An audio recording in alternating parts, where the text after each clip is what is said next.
Welcome to this explainer. You know, in the crazy, fast-paced world of media and politics, context isn't just something, it's absolutely everything. It's like a comment made in a total vacuum one day can completely collide with a real-world tragedy the next. So today, we're going to be mapping out this recent massive controversy involving comedian Jimmy Kimmel and the Trump family. And as you'll see, we're going to dive into exactly how a shifting timeline can escalate a late-night TV joke right into a major international headline. We're keeping it strictly to the facts here, just walking impartially through the statements, the sequence of events, and honestly, the incredibly rapid escalation of a very public dispute. Let's get right into it. Okay, let's start things off by looking at this really explosive phrase from Donald Trump. This immediately sets the stakes, right? He labeled a late-night joke a despicable call to violence.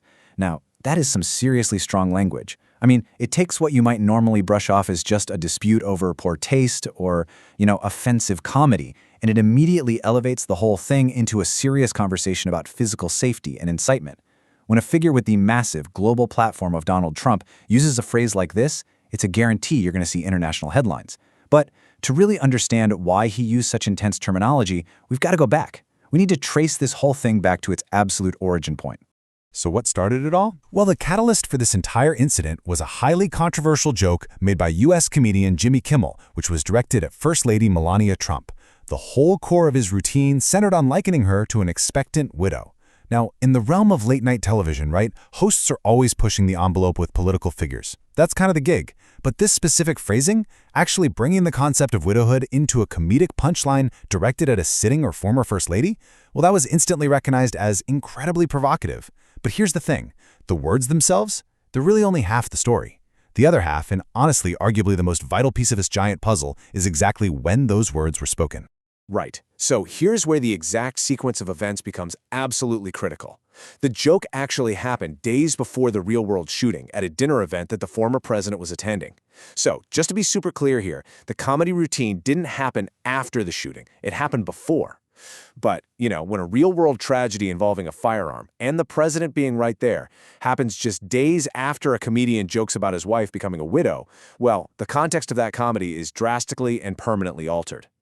This timeline just perfectly reveals how a joke made in one completely different news cycle can suddenly collide head-on with a real-world security threat. And that collision is exactly what triggered the intense backlash that followed. Following that really shocking event at the dinner, Donald Trump took to Truth Social and he laid out some very concrete demands. He wasn't just venting anger here. He actually called for Kimmel to be fired immediately. But notice the strategy at play. He didn't just go after Kimmel. He directly targeted Kimmel's corporate employers, demanding serious action from both Disney and ABC. It's a pretty fascinating tactic, right? Because it shifts all this immense, heavy pressure away from just the comedian himself and directly onto these massive media conglomerates. And to round out the whole post, he anchors his demand with that severe label we talked about earlier, calling it a despicable call to violence. Now, this perfectly illustrates the rapid escalation within the Trump family itself. First, you have First Lady Melania Trump, who was obviously the direct subject of the comment, stepping forward initially to criticize the joke. But then, just a few hours later, Donald Trump amplified the situation exponentially. He basically morphed the response from what started as a criticism of poor taste by the First Lady into a direct demand for corporate termination by the former president. I mean, wow.